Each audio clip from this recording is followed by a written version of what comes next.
Hola, ¿qué tal? ¿Cómo les va? Bienvenidos a un nuevo capítulo del podcast de Quinto Cambio.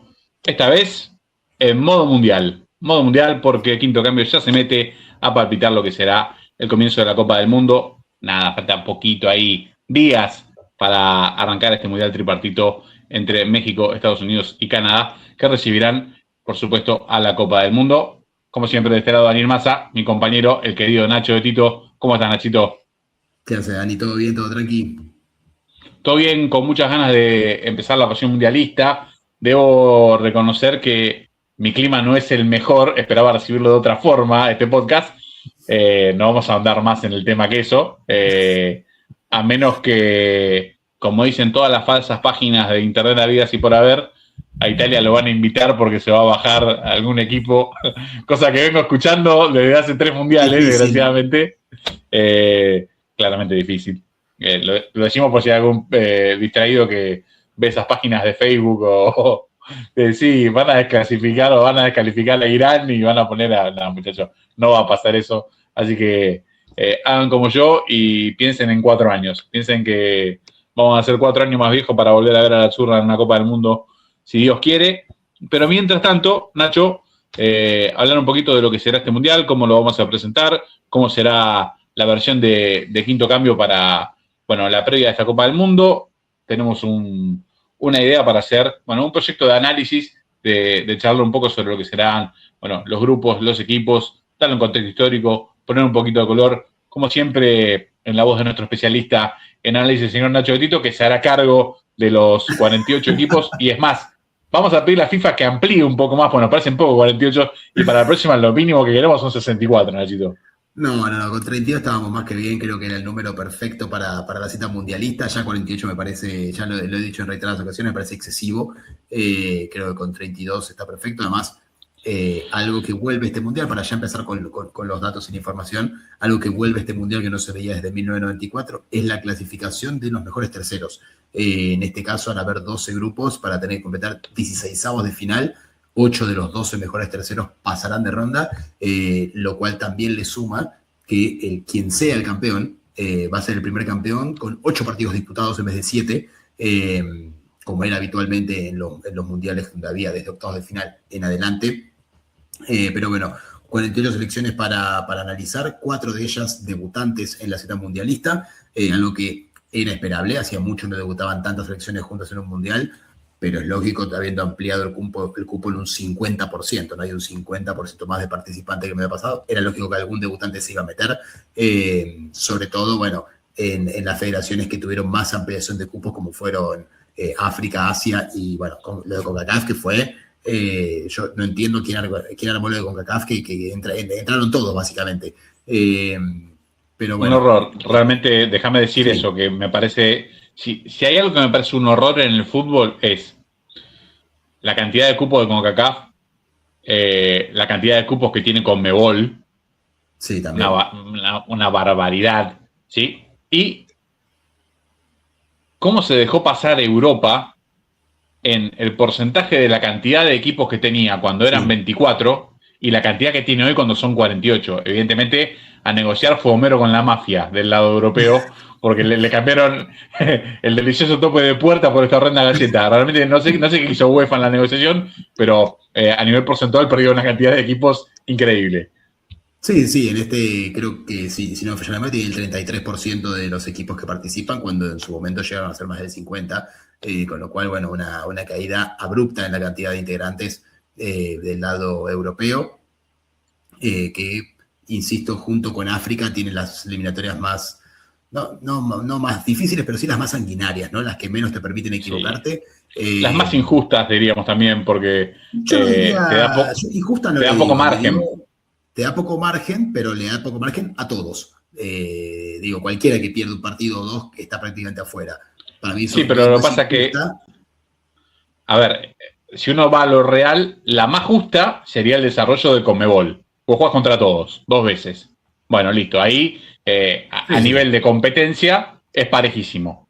Después el desarrollo lo vemos, es horrible, porque en una tabla de 10 se clasifiquen 6,5, bueno, rosa lo vergonzoso. Pero en el caso de África o en el caso de Europa, dependés mucho de un sorteo también. O sea, tenés el azar ahí puesto, tenés una cuota que hace que para mí sea más injusta, porque vos ves grupos que decís, de verdad, ¿cuál es la cabeza de serie de este grupo? Si es una vergüenza, y ves otros donde sí, cualquiera de estos dos merecería ir al Mundial directamente. Me parece que no sé si pasa en muchas confederaciones, vos nombrabas África, por la cantidad de equipos probablemente pueda pasar, del lado europeo, por lo menos para mí pasa, y sabes que me da esta sensación. Si al Mundial van los mejores, ¿sí? Yo tengo la sensación de que se quedan equipos mejores afuera de algunos que van. Y eso me deja una sensación de que algo no está bien armado. Creo que el Mundial no es para que vayan los mejores. Si no, haces el ranking FIFA, metes a los 48 primeros y se terminó la historia. Yo creo que el Mundial está hecho también para promocionar y promover el fútbol en otras regiones que tienen menos llegada, ¿no? Obviamente nadie espera que Cabo Verde salga campeón, nadie espera que Uzbekistán en su primera presentación llegue a la final o llegue a semifinal, pero sí se busca que el deporte crezca, que sea un deporte más parejo, que sea un deporte con más llegada en todos lados y, como siempre, obviamente, porque es un negocio, que económicamente le rinda a los que invierten con tanto dinero, que llegue a más hogares. Obviamente a nadie le conviene que entre un país que tiene 3 millones de habitantes y quede afuera uno de 20, pero bueno, esas son cosas que se van a seguir dando por idiosincrasia de los países y, por ejemplo, Uruguay, con 3 millones de habitantes, casi siempre acude a la cita mundialista, tiene 2 Copas del Mundo, la verdad que no hay con qué darle a Uruguay. Bueno, Croacia también ha jugado finales con una población chica, y en países como Pakistán, India o China no clasifican ni jugando un triangular entre ellos. Entonces, digamos, la idea es llegar a más gente, pero bueno, si la idea fuese que solo clasifiquen los 48 mejores, hacer el ranking FIFA, meter los 48 primeros y se terminó, pero no tiene ninguna gracia. De ese lado, a ver, es imposible no coincidir, sabiendo de que está la parte de negocio apuesto. Me gustaría que en algún momento se lo agreguen al nombre. World Cup, show, fútbol, soccer, como quieran, no hay problema. O sea, la parte tendría que estar explicado para que, entendamos de que lo deportivo no es lo principal, o es lo principal, pero muy cerquita está el negocio, que eso sí ha ido escalando y de manera grosera en los últimos 30, 35 años. Quiero decir que alguna vez leí que Italia 90 era el primer mundial moderno, y a partir de ahí uno puede ver un cambio en cuanto a la comercialización, bueno, que ha ido cada vez menos de la mano de mirar lo deportivo y más de la mano de ver el negocio, como lo explicaba Nacho. Y nombro Italia 90 porque, si bien era en el momento el mejor país con la mejor liga del mundo, ¿sí? La cantidad de estadios ya fue diferente a los demás, una fiesta inaugural que se recuerda hasta el día de hoy, pero en el juego hubo tan pocos goles que se empezaron a cambiar las reglas. O sea, empezaron a decir, che, esto está muy lindo, pero a nivel juego es inmirable. Bueno, empecemos a hacer que no sea solamente atractivo para los que están participando, porque de esa forma, como dice Nacho, solamente se quedan pendientes quienes avanzan en la competencia. No, queremos un mundial que sea, bueno, cada vez más global, que las figuras, sean festejadas y celebradas en todo el mundo. Pasó en el mundial pasado con Messi, que veíamos países del mundo que no tenían nada que ver con Messi felices porque Messi era campeón. Bueno, tiene que ver con una construcción de algunas imágenes de jugadores que son necesarias para que el negocio FIFA sea cada vez más grande. Sí, igual, digo, el Mundial siempre fue, nunca fue que jueguen los mejores del mundo. Siempre que jueguen los mejores de cada confederación. Y eso fue así siempre, porque si no, si decimos que es algo nuevo, ¿cómo explicamos, por ejemplo, la clasificación de Zaire en el 74 o la participación de Bolivia en el primer mundial? No, o sea, siempre fue la idea eso es cierto. De cada confederación. Entonces, desde ese lado, las reglas están escritas y es lo más justo. Después, para mí, el sistema de competición en cada confederación debería, no sé si ser igual en todos lados, pero sí tener cierta lógica o cierta, no sé si ventaja, pero sí cierta ayuda a equipos que históricamente han sido superiores, ¿no? Por ejemplo, Uruguay en el 94 queda fuera porque se encuentra con la mejor Bolivia de su historia, que además juega a 4.000 metros de altura, Entonces Uruguay queda, creo que a 1 punto o a 2 puntos de Bolivia de clasificar, cuando en el otro grupo Argentina casi queda afuera, puede hacer un papelón con Colombia. Y no queda afuera porque Paraguay no puede con Perú, de casualidad, pero digo, tal vez esos equipos un poco más históricos, sí empujarlos o cambiar el método de competencia, como se hizo en Sudamérica, para que eso no pase, para que lleguen realmente los mejores del continente a la cita. Sí, ahí coincidimos. Yo igualmente, lo mío iba a nivel de que agrandaste tanto los cupos, ¿no? Que es obvio que vas a perder, bueno, nivel de excelencia, porque cuando vos haces cada vez más grande la torta, no va a tener los mismos ingredientes. Está claro que sí. A lo que yo iba es, bueno, dentro de este margen que nos da la posibilidad de ampliar el cupo, bueno, veamos dónde van los cupos, porque yo entiendo que tiene que haber participación de todo, entiendo que tiene que crecer el deporte en algunos lados, pero si se quedan afuera países que son mucho más competitivos que ver después un partido de primera ronda, que según el sorteo que te toque, por ahí no da ganas ni de prender la tele, bueno, ahí ya empiezo a dudar un poco. De hecho, nos pasa a nivel local con la Liga Argentina. Agrandamos tanto, tenemos 30 equipos, que hay partidos, realmente, los que somos de la generación de la Liga de 20, 19 fechas, donde vos tenías 10 partidos y te daban ganas de mirar, no sé, 4, 5, 6, hoy le preguntaría a la mayoría de los futboleros cuántos partidos ven más allá del que juega su equipo. Y estoy seguro que la mayoría me va a decir, bueno, veo el de mi equipo y uno más. Si hay un partido bueno, si me llama la atención algo, el del equipo rival de toda la vida para que le vaya mal, y no creo que pase mucho más de ahí. Sí. Bueno, iba más en ese sentido mi comentario, más allá de que la explicación que diste, Nacho, es impecable. No, casi que no me deja lugar a debatir con lo que me molesta no debatir. Así que te voy a dar el ok. Pero bueno, hecha toda esta introducción, la idea obviamente del podcast de Quinto Cambio en modo mundial va a ser ir grupo por grupo analizando los equipos, sus jugadores, su estilo de juego, sus entrenadores, su historia, tanto cercana para ver cómo llegar al mundial, como tal vez un poco más de quiénes son, con quién nos vamos a encontrar. Y antes de arrancar, dejo algunos datos. Por ejemplo, vamos a tener un equipo que ya jugó, digo, sacando los debutantes, ¿no? Un equipo que nunca hizo un gol participando, 8 equipos que participaron y nunca ganaron un partido, 6 que nunca sumaron un punto en la cita mundialista y 14 que buscarán por primera vez en su historia avanzar de ronda, avanzar una fase en el mundial.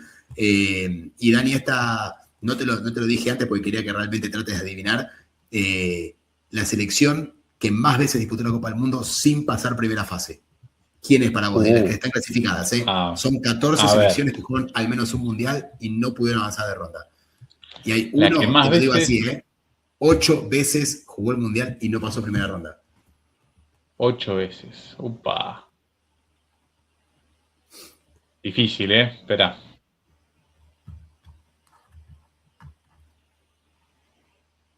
Si querés, te puedo dar una pista. A ver, ayúdame un poco. Es dale. Europeo. Europeo. 8 veces. No. La tengo que dar. Me voy vencido por el tiempo. No. Tendría que pensar mucho y no está cerca. Hay solamente 12 europeos que juegan este mundial que nunca avanzaron primera ronda. Uno es Bosnia y el otro es Escocia. Y Escocia efectivamente jugó 8 veces la Copa del Mundo, nunca avanzó de primera ronda. Y después lo siguen 2 selecciones con 6 veces que participaron sin pasar a primera ronda, que son Irán y Túnez.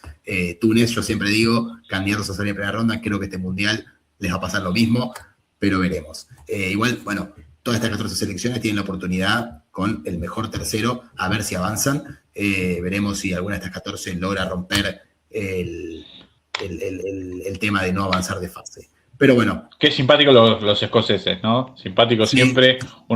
A uno le da ganas de que le vaya bien, pero bueno, tienen el trauma con ellos mismos y además se los suele ver más preocupados porque le vaya mal a Inglaterra que por mejorar su rendimiento. Igual, nada, es un equipo que viste hasta estéticamente a la Copa del Mundo, ¿no? Recordemos aquel debut en el 98 donde, bueno, hicieron un verdadero ruido cuando les tocó jugar contra contra contra Brasil, que era el campeón vigente.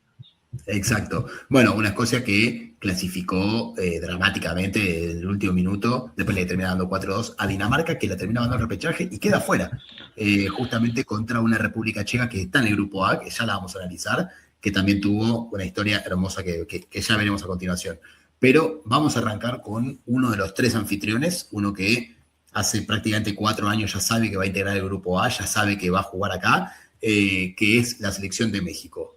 México hoy Perdón, en día, Nacho, sí, voy a empezar interrumpiéndote. por A favor, todo interrumpa todo esto, lo que quieran. todo lo primero que hablamos, nos quedó un detalle que valía la pena decirlo y no lo dijimos. Se nos pasó. A nivel original, el Mundial estaba pensado de 48 equipos, pero con grupos de 3. Sí, ni me hagas empezar. Claro, o sea, modificaba completamente la forma de jugar el Mundial. O sea, directamente no tenía nada que ver con ninguna otra Copa del Mundo. Después de la última edición, cuando ya el número se sabía y solamente faltaba confirmar ese dato, se volvió a ver, se volvió a rever eso y volvimos a tener grupos de 4, lo que a mí me hace sospechar, y cierro paréntesis, que en algún momento van a ser 64 equipos. Sí. Y lo digo porque como vimos 24 y pasaron a ser 32 porque no se modificaban la cantidad de partidos que se jugaban, bueno, ahora ya se juegan 8 partidos. Vos agregás unos 16 equipitos más y no pasa nada, se siguen jugando, se siguen jugando 8 partidos. Exactamente, porque eliminan los mejores terceros y empiezan a pasar solamente primero y segundo, con lo cual desde ese lado quedaría una copa más lógica desde 16avos de final en adelante, pero antes ya sería, dentro de poco van a meter a Barraca Central en el Mundial a este ritmo, si entran más selecciones, o vamos a ver equipos como San Marino o Gibraltar, tal vez llegando a un repechaje, que ya me parecería excesivo para lo que uno espera de una cita mundialista, pero todo parece decir que hacia allá vamos. Espero que las selecciones con más peso, las confederaciones con más peso, pongan un freno ahí y digan, esto ya se está yendo de las manos. 64 serían más de un cuarto de las selecciones que participan de la eliminatoria. O sea, ya, ¿qué sentido tiene si el 25% entra? No. ¿Cuánto cupo le dan a Tendrían que no jugar. 8 de 10. Tendrían que no jugar eliminatorias una gran cantidad de equipos, como pasa en, no sé, en otros deportes, donde, bueno, ya hay una gran cantidad de equipos que ya están clasificados. Bueno, no solo directamente, sino que a veces con competencias donde se sabe que van a entrar. Bueno, entran los primeros 10 en tal competencia. Bueno, creo que sería esa la forma, porque no tenía sentido jugar una eliminatoria gigante. En Sudamérica, ¿cuánto más puedes ampliar el cupo de 6,5, 7? Basta. Bueno, imagínate, ya van 9 de 10. Ya tienen que pelear para no ir. Pero bueno, perdón. Un triangular entre Venezuela, Perú y Bolivia, a ver quién queda afuera, nada más, ¿viste? Claro, va a ser algo así. Y Chile también últimamente viene bastante flojo, pero bueno, arrancamos con México, primera selección que vamos a analizar. México, que tiene un viejo conocido en el banco de suplentes, viejo conocido para cualquier futbolero y para la selección de México, que es Javier Aguirre, y después que tiene, yo creo, en su figura... Banco. Sí, marcamos a Javier Aguirre desde acá. Ahora vamos a hablar un poco de su estilo y van a entender por qué Daniel Massa lo quiere tanto a Javier Aguirre. Pero bueno, yo creo que su figura a mirar es Raúl Jiménez, delantero de larga trayectoria en el fútbol inglés. Y después, bueno, Santiago Jiménez, que le corre un poco de sangre argentina por las venas, el hijo del Chaco Jiménez, que destacó muchísimo en la Liga Eredivisie en Holanda, que bueno, después tuvo un paso por la Liga Italiana también. Pero bueno, lo que es una verdadera incógnita de México es el nivel real de este equipo, ¿no? Es algo que le viene pasando a México los últimos 2, 3 mundiales, que uno no sabe con qué se va a encontrar. Recordemos, México siempre tenía al menos la eliminatoria de CONCACAF para ver más o menos en qué nivel estaba, por más que ahí, junto con su vecino del norte, son los que dominan. Cada tanto se sabía, si ganaban todos los partidos de eliminatoria, bueno, se venía un México tal vez más preparado. Si le iba medio mal, tal vez haya estado un México medio flojo. Hoy en día, lo único real para medirlos son los amistosos previos que ha tenido, que han tenido cosas raras y que no dan a la ilusión para el equipo mexicano. Primero, un poquito de historia. Ganó las 2 Copas de Oro, en el que hubo entre el Mundial y el Mundial, en el 23 y en el 25. Ganó la Liga de Naciones. pero como contrapartida tuvo una Copa América horrorosa, donde se fue en primera ronda, inclusive perdiendo con Venezuela por primera vez en su historia, lo que terminó eyectando del puesto al amigo Lozano y provocando la llegada de Javier Aguirre con Rafa Márquez como su ayudante de campo, que le permite ganar la Copa de Oro y la Liga de Naciones luego en el año 2025, pero una México que a nivel local siguió demostrando ser el más fuerte, a nivel local me refiero con CONCACAF, y que cada vez que tuvo que salir sufrió. Tuvo muchos amistosos previos, porque recordemos, no jugó eliminatoria. Vamos a repasar algunos resultados que tuvo para ver algunas cosas llamativas o raras. Tuvo solamente 3 victorias contra Panamá y Bolivia, ambas 1-0, y contra Islandia 4-0. Recordemos, Bolivia e Islandia no van a jugar al Mundial, Panamá sí clasificó al Mundial. Después tuvo 6 empates contra Japón, Corea, Ecuador, Uruguay, Portugal sin Cristiano Ronaldo y Bélgica, estos últimos 2 en la última ventana FIFA que hubo, y después 2 derrotas frente a Colombia 4-0 y con Paraguay 2-1.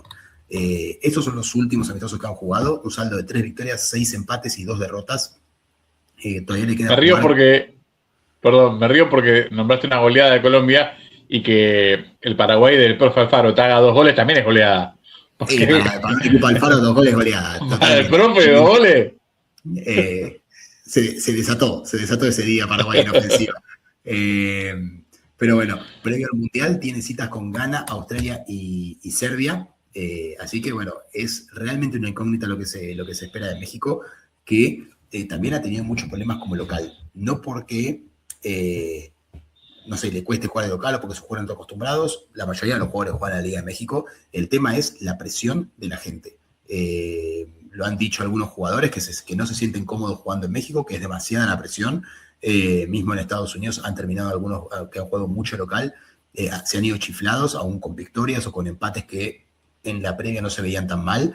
Creo que la selección de México tiene una presión para rendir bien que no le corresponde con su historia, ¿no?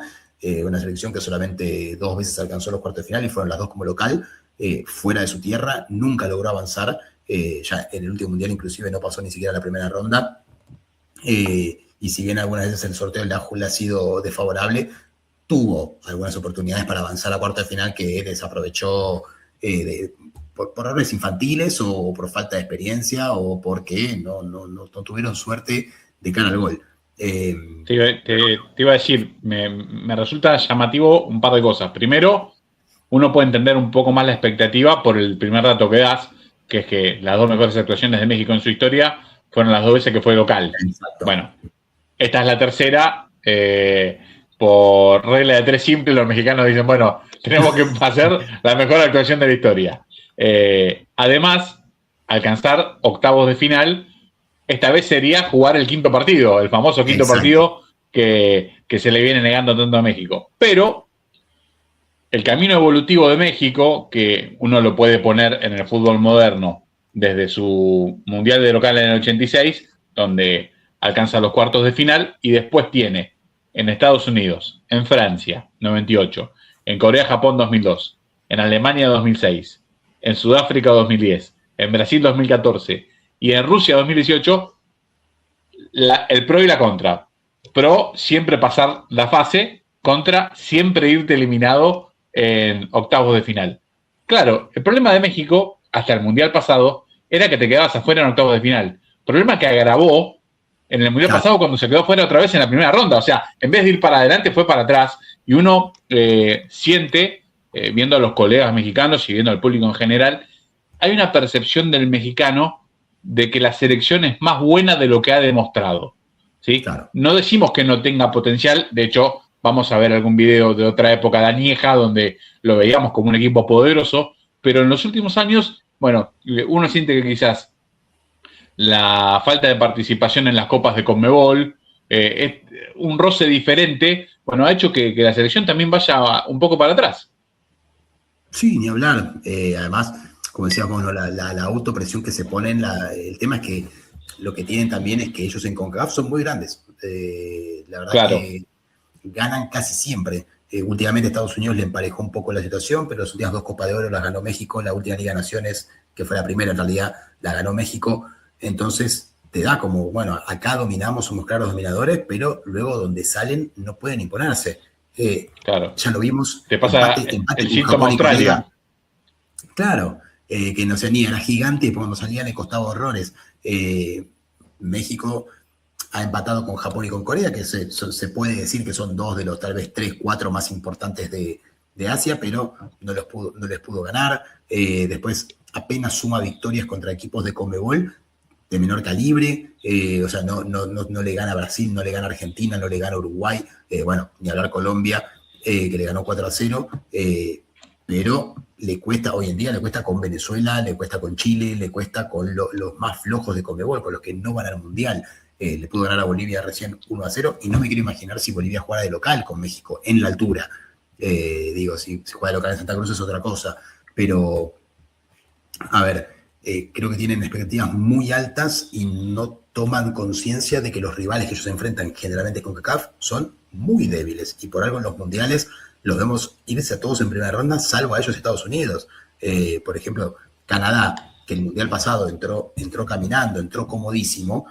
Canadá no sumó ningún punto el mundial pasado, se fue con 0-3. Cuando entró con Panamá terminó festejando un gol, creo que fue de un 1-6 o un 1-5, como si hubiese sido que habían hecho el gol de la semifinal, por un tema lógico de que no estaban acostumbrados, que ellos estaban contentos solo con participar, entonces tal vez México no cae en que los rivales que tiene son demasiado flojos, no tienen nivel mundialista, salvo tal vez Estados Unidos.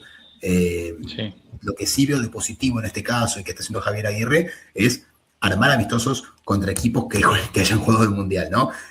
Como dijimos, Japón, Corea, Portugal, Bélgica, creo que son medidas que le van a venir bien. Habrá que ver, obviamente, después si el equipo está a la altura de esos encuentros o no. El otro día con Portugal sufrió mucho el partido, y un Portugal que fue sin Cristiano Ronaldo, que era la gran esperanza para ver de los mexicanos, pero, digamos, Portugal lo tuvo a maltraer. Recién tuvo una muy clara, México faltando 10-15 minutos, si no me equivoco, un cabezazo cerca del área que se fue arriba al travesaño, pero el partido fue claramente dominado por Portugal, y los propios medios mexicanos hablaban de que se salvaron de casualidad.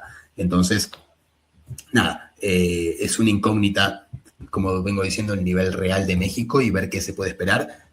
Parte de la ventaja de que, al ser cabeza de serie, no tienen ningún cuco en el grupo y, como dijimos antes, de que clasifican los mejores terceros, con lo cual mi veredicto, para cada grupo voy a dar mi veredicto es que México pasa de ronda, va a pasar a 16avos de final, entre la localía y la calidad que tiene, y sin tener un rival tan fuerte en el grupo, yo creo que va a pasar.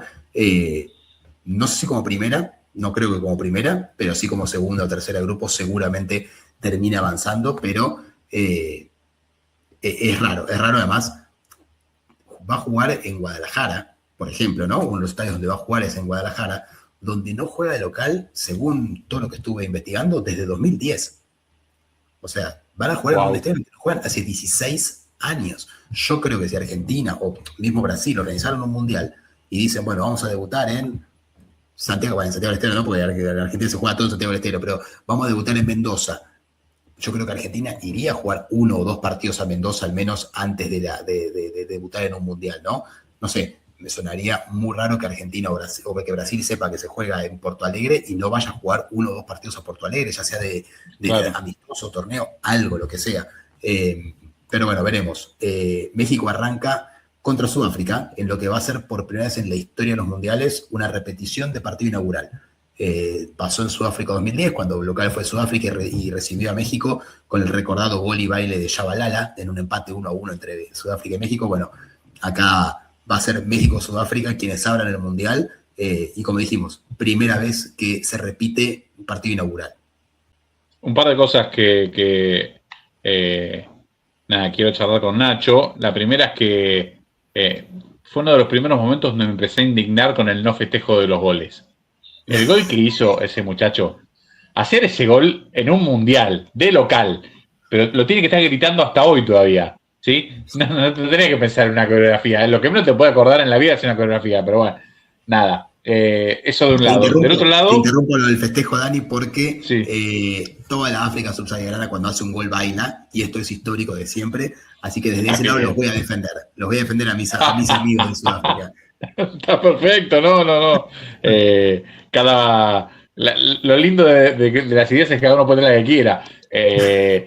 Hoy que está de moda el aura, que hacer una pose, mostrarse sin gritar el gol, bueno, yo creo que es de las peores cosas que nos ha dado la modernidad, ¿no? No hay nada más lindo que el grito de gol, no solo de la gente, sino que del protagonista. Vos decís, dale maestro, por favor, te haciendo un golazo o un gol emotivo y de verdad tenés ganas que te saquen un reel para Instagram, hacelo, grita el gol, TikTok, dale.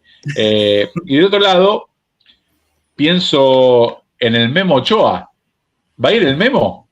El Memo Ochoa va a ir. El titular es Malagón, que se lesionó y con lo cual se va a perder la cita mundialista. Lo más probable es que el Tana Rangel sea el arquero titular en la selección de México y Guillermo Ochoa iría como suplente, como tercer arquero, pero está, te diría, no quiero decir 100% porque siempre hay chance de que no suceda, pero en un 90% está confirmada la presencia de Memo Ochoa en lo que sea su sexto mundial. Y bueno, obviamente para él, el primero como local, una de las figuras de México en el Mundial 2014. Brasil fue la figura indiscutida de la selección mexicana. Atajó absolutamente todo. Pero bueno, sí, el Memo Ochoa va a ser parte seguramente de la delegación que viaje a México, no, que se quede en México, digamos. Bueno, Ochoa sí tiene que viajar porque juega actualmente en Europa, pero debería ser parte de los 26, sí. Pensaba en una escuela de arqueros mexicanos que uno recuerda, bueno, el famoso récord de Antonio Carvajal, que duró tantos años, el de 5 mundiales, hasta que recién pudo igualar a Lothar Matthäus en el 98. En este caso hablamos de Memo Ochoa buscando su sexto mundial, lo que también es un número récord. Y no puede uno dejar de nombrar al Brody Campos, que exacto, Jorge Campos. Fue un arquero emblemático. A ver, no sé si era tanto por lo que jugaba, sino por, bueno, unos buzos coloridos, por el hecho de que también era jugador de campo, una rareza de aquel momento, pero es raro tener en un país de los no... Estoy seguro que ni las potencias te podrían nombrar 3 arqueros tan característicos como sí los tiene México, y ni voy a hablar del Conejo Pérez, que también tiene un par de Copas del Mundo jugadas de titular. Pero sí, nada, será interesante. Sí, por favor. No, que siempre recuerdo la particularidad de Campos, que la figurita del Mundial no era el vestido arquero, era el vestido jugador, en el Mundial 94. Mirá. Después te voy a mandar la foto, pero estaba vestido de jugador en la foto del Mundial. Era increíble. Era centro delantero. Claro, cuando se iba a jugar a centro delantero, yo me acuerdo que, claro, tenía 6 años y cuando pegué la figurita ahí, pensé que me había equivocado, porque claro, ahí iba siempre el arquero. Y dije, me equivoqué, arruiné el álbum del Mundial. Bueno, no fue así. Estaba bien. Ahora, la verdad, poner la figurita de jugador de campo, uno que iba como arquero, era raro. Pero bueno, allá Panini. Sí, tal cual. Bueno, es más, nombraste algo.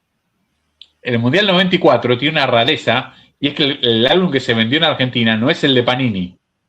Es la única edición. Mira. Así que hay que chequear cuál tiene Nacho. Si tenés el de Panini, bueno, está para venderlo por eBay o por alguna plataforma, porque era una fortuna. En Argentina no se comercializaba, pero fue la única vez. Así que hay que mirar aquel álbum. Igual. No era, o sea, no recuerdo cuál era. Bueno, vamos a checarle el dato con Nacho para la próxima. Tiene tarea pendiente. Tiene tarea para ver. Y pensaba, por lo menos para cerrar de mi lado, en el análisis previo y todo esto que charlábamos, me quedé pensando en lo que decía de Australia, que, bueno, Australia tuvo que cambiar de confederación para empezar a ganar competencia.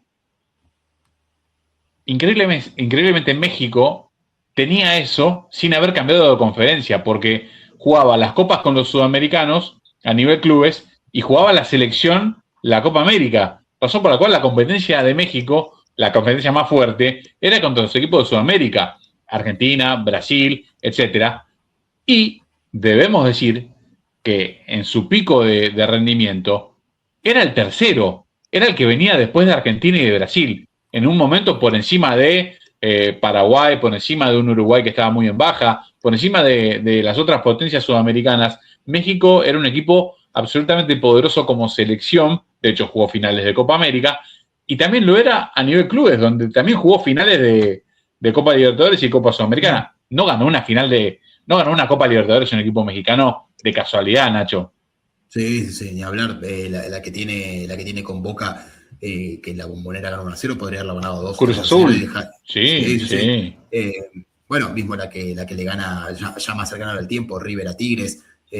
También, ese Tigres de local cerró 3-4 goles hechos que podrían haber Sí, definido la, es la final del cierto. partido de ida, o al menos darle un poquito más de presión a River al partido de vuelta. Eh, Se me viene, recuerdo que había un equipo de la Volpe que llegó lejos, no me acuerdo cuál era, creo que el Atlas, en una Copa Libertadores también por fines de los 90, principios de los 2000, pero siempre había algún, bueno, el Chivas con el Bofo Bautista, que llegó a la final también. Nada, tuvo buenos equipos y mencionaste haber sido subcampeón de Copa América. Fue subcampeón de Copa América en el 2001, justamente con Javier Aguirre como entrenador.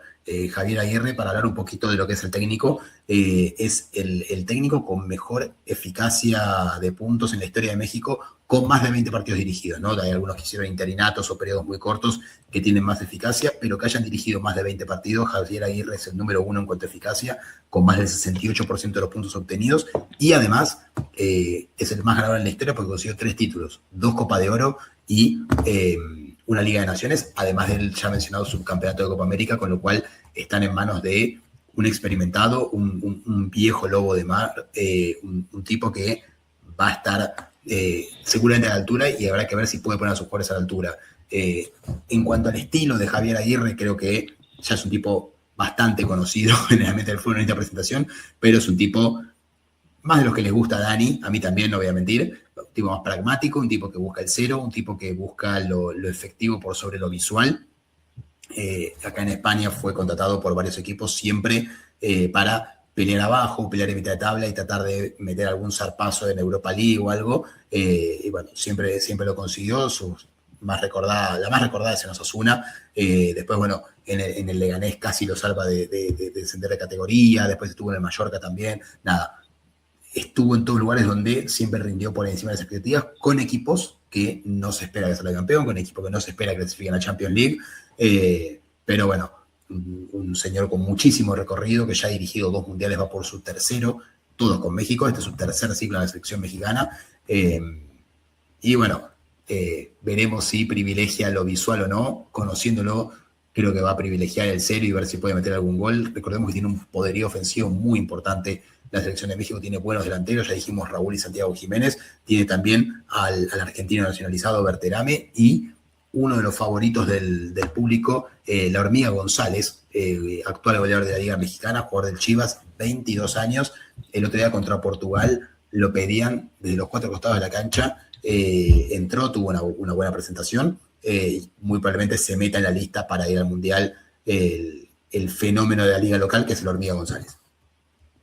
Bueno, muy bien. Hecho el recorrido y la presentación desde México, que bueno, veremos qué cara nos da para su Copa del Mundo, su tercera Copa del Mundo como local, para seguir rompiendo récords. Tercera como local de México, tercera en el banco para Aguirre, y yo voy a pronosticar que será la tercera donde llega a cuarto de final.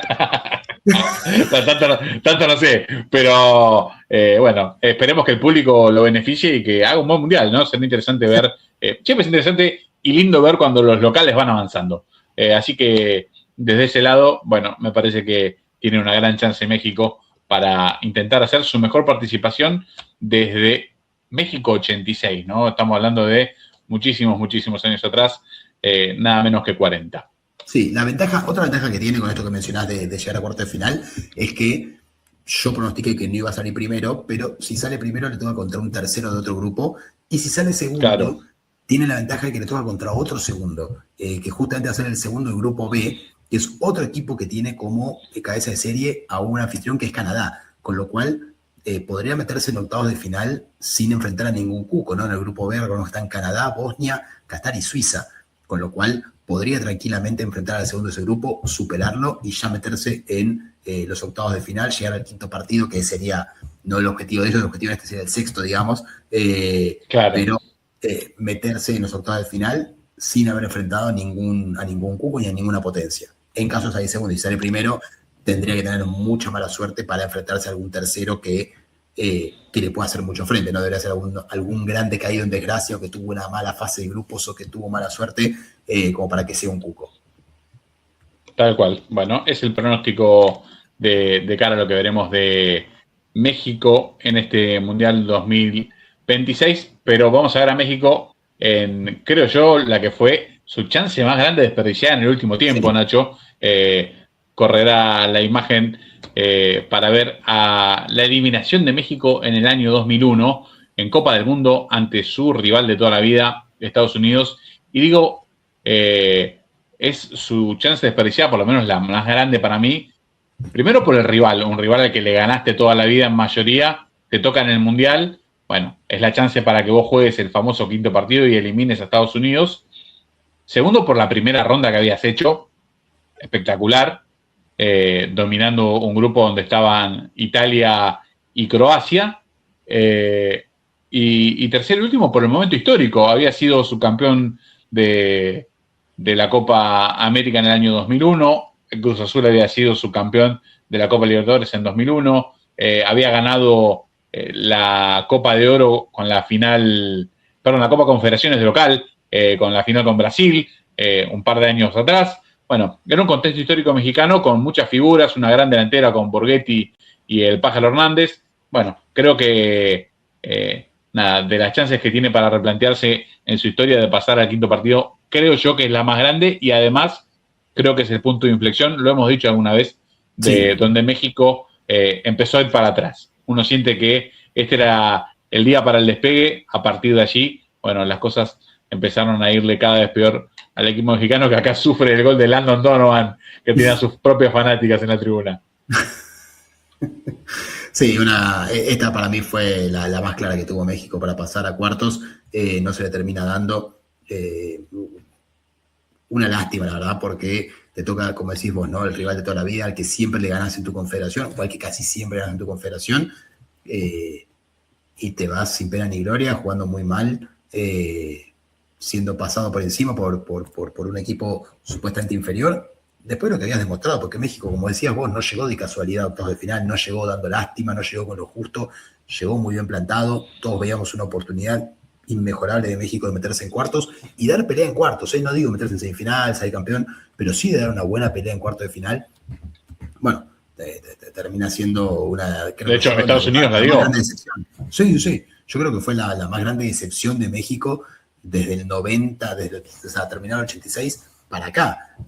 La verdad que no encuentro otra que haya sido tan desgarradora, porque si bien en el 2018 debuta ganándole al último campeón Alemania termina sin pasar primera ronda, México se termina desinflando al llegar a octavos, es diferente. En esta yo creo que llegaba muy bien plantado y ante un rival bastante accesible. Tal cual, coincido 100%, por eso nos gustaba poner este dato de color, dato no tan positivo para México, pero sí para mostrar un poco el análisis de lo que han sido estos últimos 24, 25 años, donde vimos a México quizás haciendo pico en ese momento, 2000, 99, 2000, 2001, 2002, con este mismo entrenador, llegar a lo más alto de aquellos años. A ver, hay que jugar el partido que jugó ese México contra una Italia que, como dicen hoy los jóvenes y nos reíamos con Nacho, una Italia de verdadero aura, porque cuando uno ve las caras,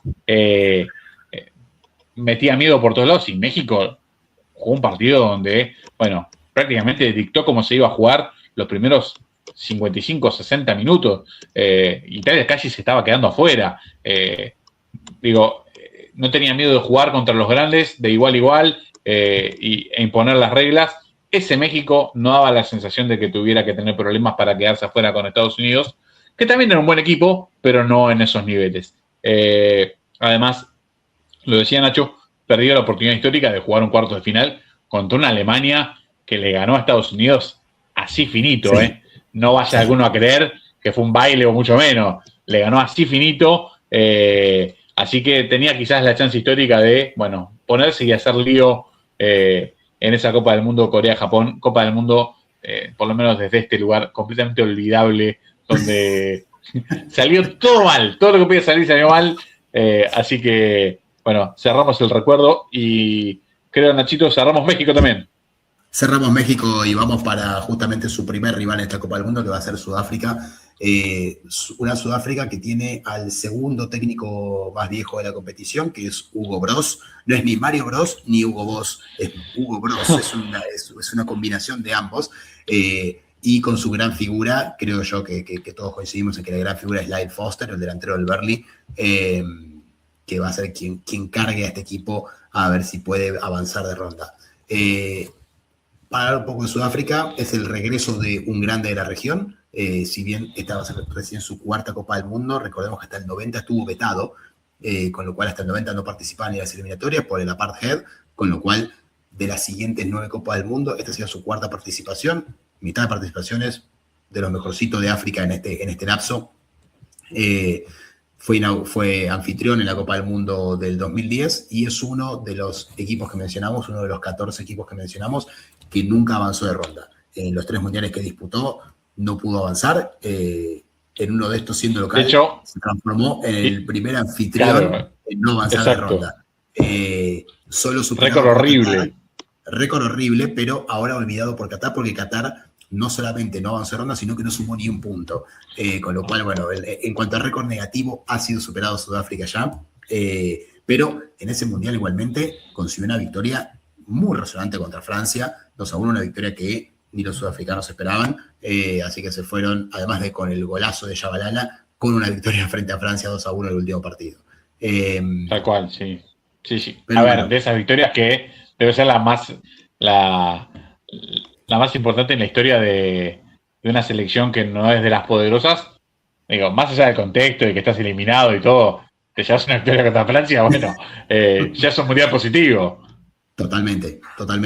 Y bueno, y el regreso de Sudáfrica al Mundial no fue fácil.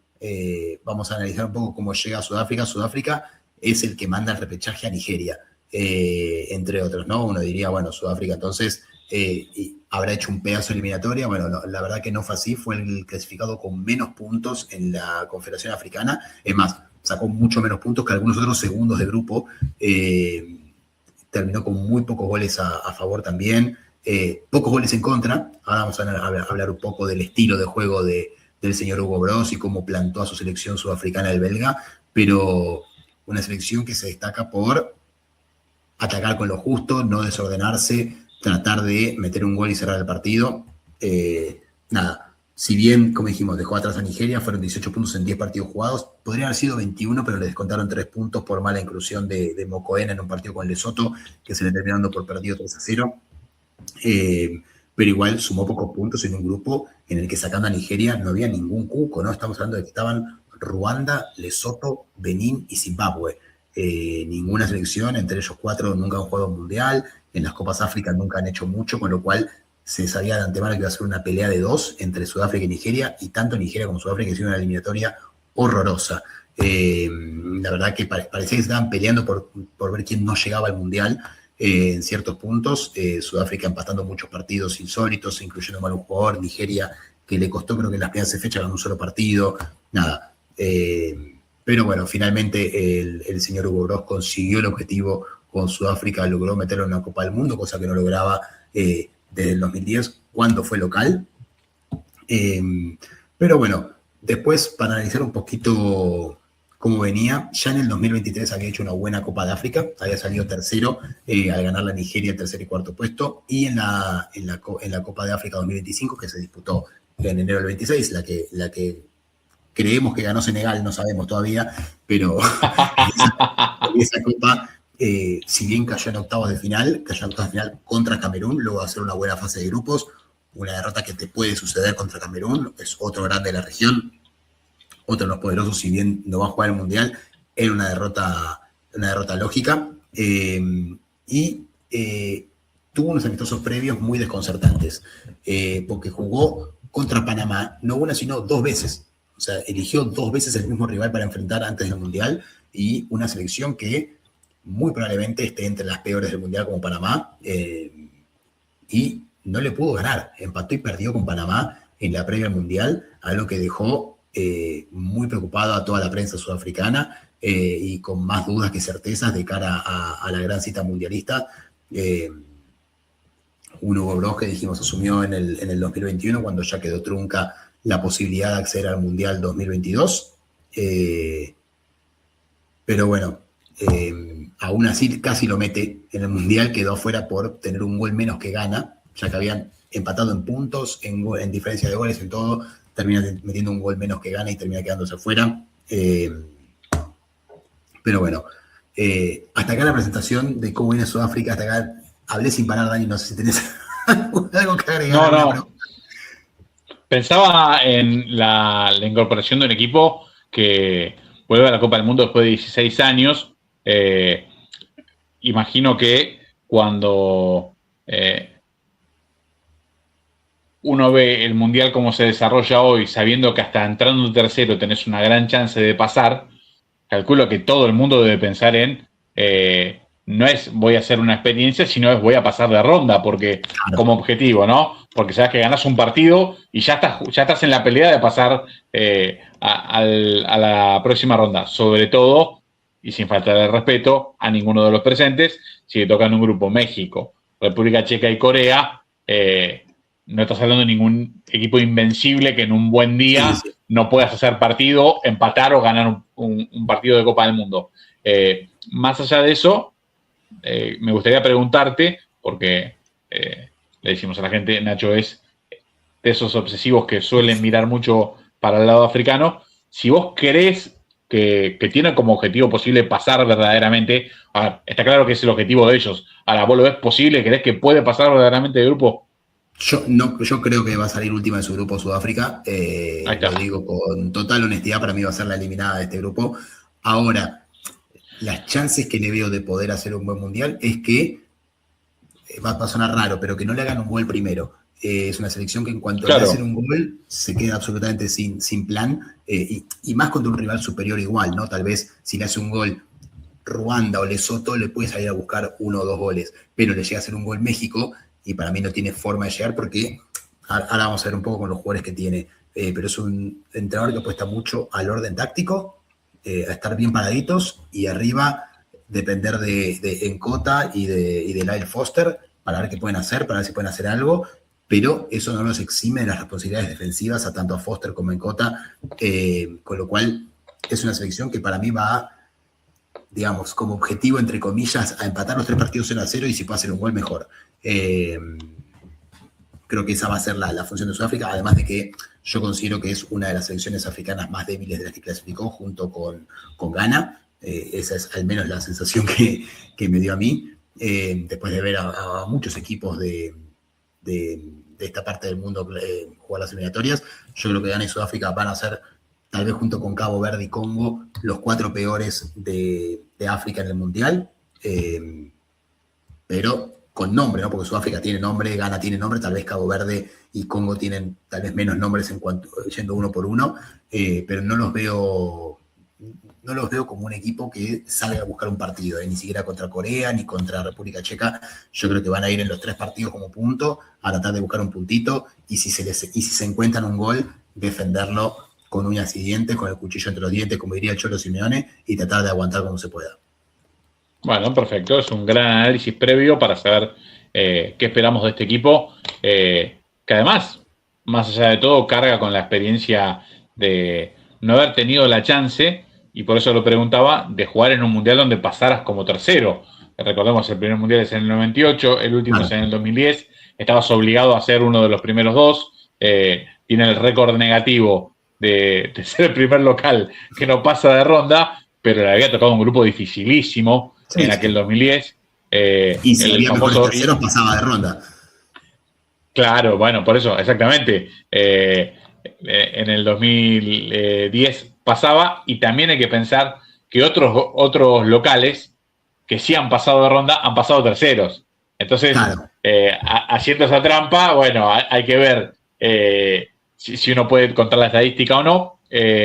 Bueno, será interesante ver este equipo, será interesante ver el rol de las figuras que uno los ve en los equipos de la Premier, y una cosa es verlos ahí y otra cosa es ver el rol que asumen en el seleccionado, de donde entienden que tienen que dar un plus. Se sabe que, bueno, no alcanza con dar lo mismo que das en un equipo donde te la van a dar redonda y al pie, sino que acá hay que ponerse el overall. Siempre doy el mismo ejemplo cuando vimos a Dwight York jugando para Trinidad y Tobago y jugaba al lado del 5, jugaba como doble 5, un delantero tremendo, pero claro, en Trinidad y Tobago, si no ponía un poco de orden él, estaba claro que el equipo, apuntaba a eso, a poner un poco de orden táctico. Veremos seguramente parte de esto en las figuras sudafricanas. Sí, 100%. Yo creo que Hugo Broz es un técnico muy reconocido en Bélgica, ha ganado ligas con 2 equipos diferentes, una trayectoria inmensa, 73 años, fue campeón ya de la Copa de Africana de Naciones con Camerún en el 2017, un tipo con experiencia que conoce y que apostó mucho al fútbol sudafricano, a la liga sudafricana. De la última convocatoria que tuvo, solo 8 jugadores juegan en Europa, todo el resto juegan en la liga local. Como decíamos, ¿no? El orden táctico, solo le hicieron 6 goles en la eliminatoria en 10 partidos. Después, bueno, si uno entra a Wikipedia o ve, va a aparecer 9 goles en contra, porque un partido que ganó 2-0 se lo dieron por perdido 3-0. Pero digo, en lo que respecta al juego y la táctica, le hicieron apenas 6 goles en 10 partidos, con lo cual la transforma en la 7ª mejor defensa africana de todas las eliminatorias, pero con ataque flojo. Yo no sé si fue como ya preparando el equipo para la cita mundialista y decir, bueno, vamos a jugar igual siempre, aguantar y contragolpear, o ¿sí? Simplemente fue que cuando tuvo que atacar no le salió bien. Tampoco vi todos los partidos de Sudáfrica de eliminatoria, sí vi algunos, sobre todo el empate contra Nigeria de locales, que fue terrible porque Nigeria estaba obligado a ganar. Pero bueno, una Sudáfrica, como dijimos, para mí va a ir a aguantar, a contragolpear, y para mí hay 3 jugadores además, Lyle Foster y 2 más, para mí hay que ver sí o sí. Uno es Nkota, los tengo que leer, les pido perdón porque los nombres se me complican un poco. Mohau Nkota es uno, comprado hace poco por el Al-Ettifaq de Arabia Saudita, está jugando ya hace un año, y el otro es, sí lo tengo que leer letra por letra porque me pierdo, Relebohile Mofokeng. Mofokeng es la gambeta pura estética sudafricana. Si buscan un video de Mofokeng en YouTube van a ver que es pura gambeta, entrar al área y seguir gambeteando dentro del área. Uno de los viejos enganches. Nkota jugará más por derecha. Mofokeng no se garantiza que sea titular. Si es titular va a jugar o por el medio o por izquierda, pero asumo que, teniendo en cuenta que va a tener que cuidar bastante el resultado de entrada, entrará Mofokeng cuando tenga que ir a buscar el resultado, o para hacer pieza por pieza con Nkota, o si Foster le pasa lo que tiene que salir, tal vez para armar o 2 líneas de 5 o un 5-4-1. Pero bueno, después tiene 2 centrales con 2 jóvenes con muchísima proyección, que son Ocon y Mbokasi. Mbokasi juega en Estados Unidos y Ocon juega en la segunda Bundesliga, en el Hannover. Hace poco tuve la oportunidad de verlo, porque justamente enfrentó al Hertha Berlín, así que lo pude ver lejos del hábitat sudafricano, sino en la segunda Bundesliga, pero tuvo un partido muy correcto. Son 2 centrales que son muy jóvenes también, los 2 tienen menos de 24 años, con lo cual pueden ser la dupla central del futuro de Sudáfrica y le pueden dar esta estabilidad que busca Hugo Broz desde la defensa, y desde ahí tratar de armar algo. Así que veremos cómo le va eso a Sudáfrica, con 2 muy buenos centrales, un delantero número 9 que tiene el nivel de Premier League, y después jóvenes que acompañan. En Nkota, para mí, es la velocidad y el desequilibrio en el ataque sudafricano. Pensaba y chequeaba recién el dato, las 3 participaciones anteriores, Sudáfrica quedó tercero, así que tendrá que repetir el tercer lugar y con eso intentar pasar de ronda. Así que nada, con eso pensaba, lo difícil que es en la Copa del Mundo, donde a veces los cambios de reglamento, los cambios de formato hacen que, termines con una cantidad de puntos quedándote afuera, y en otras, Argentina, por decir algo, en el Mundial 94, Argentina con 6 puntos fue tercera de su grupo, claro. ¿Sí? Y en el Mundial 86, Uruguay clasificó como una de las mejores terceras con 2 puntos y una goleada por paliza y diferencia de gol en contra. Las combinaciones del Mundial dan la posibilidad para que pase cualquiera de estas. Tendrá su chance Sudáfrica, a pesar de... Sí. No, en el 94, digo, hubo un grupo que, justamente de Italia, 4 equipos con 4 puntos y uno que se quedó 4. afuera. Con 4 puntos te quedaste afuera, pasando el mejor tercero, una cosa increíble. Sí, sí. Sí, bueno, de hecho Italia es el que pasa como mejor tercero. Claro. El que se queda afuera es Noruega. Bueno, no, terrible, terrible. Bueno, son esas cosas que tiene el Mundial que por eso es tan apasionante, ¿no? Obvio. En el Mundial 2010, Sudáfrica era el que pasaba hasta que, perdón, peleaba la clasificación con Paraguay y Eslovenia. Cuando Pipino Cuevas del famoso partido lo da vuelta entrando desde el banco. Nada, te tiene que ayudar la suerte también, ¿no? Más allá Sí, de sí. que hay una planificación y todo, uno siempre le da valor a eso y todo, cuando el límite es muy finito, cuando los equipos son parejos, parafraseando al Coco, también hay que ver cómo se levantan los jugadores ese día. A Sí, sí. veces te levantás y sale todo, a veces no sale nada y te quedas afuera, y el Mundial no da revancha. Son 7 partidos, ahora 8 en 30 y pico de días. ¿Campeón o te vas a tu casa en la primera duda? Sí, a Sudáfrica lo termina matando en el Mundial 2010, que pierde con Uruguay 3-0. Si perdía ese partido Claro, 1-0, creo que con un gol más o algo así pasaba, porque queda fuera por diferencia de gol, pero bueno, nada, con los mejores terceros no hubiese habido mucho que hablar, hubiese pasado de ronda y listo, pero bueno, como les dije, anoten la debilidad acá de quien les habla, de Ignacio Tito, es Relevo Gile Mofoquén, esa es mi debilidad, si no es este Mundial, el siguiente la va a romper. Un jugador que a mí personalmente me encanta, poco disciplinado tácticamente, pero de esos que nos gusta ver a nosotros. bueno, que corran los otros, ¿no? Claro, que corran lo que tienen que correr. Que corran los Pero otros. bueno, veremos si tiene minutos porque no es generalmente titular, pero bueno, veremos si puede sumar algunos minutos. Es el actual mejor jugador de la Liga Sudafricana por escándalo, dicho por expertos de la zona. Así que veremos si eso le abre un hueco en el equipo titular o al menos como recambio, o si en algún momento tiene que ir a buscar la victoria de ponerlo y ver si con Encoti y Foster pueden hacer magia y meter a Sudáfrica en la siguiente ronda. Otra sección de esto que estamos haciendo acá en quinto cambio de presentar a todos los equipos es agregarles un dato curioso que una a los equipos con Argentina, de estos que no están tan unidos, ¿no? De México hay 25.000 situaciones que podemos unir de Argentina con México, lo hablamos en Copa Libertadores, Copa América, de todo, pero con selecciones más alejadas como Sudáfrica es difícil encontrar un vínculo, así que para dar el dato curioso de Sudáfrica y Argentina, el primer partido que Sudáfrica juega como selección es justamente en Argentina contra Argentina, en una gira que hizo en la que enfrentó a 10 equipos argentinos con 9 victorias y una sola derrota justamente frente a Alumni en 1906. Así que bueno, ese es el primer equipo sudafricano como selección. Obviamente eran todos ingleses en ese momento, cuestiones lógicas de colonialismo, pero el equipo se presentó, hizo una gira por Argentina y se llevó 9 victorias y una derrota. Pero podemos decir con seguridad, Dani, que no son los únicos sudafricanos que hicieron goles en Argentina.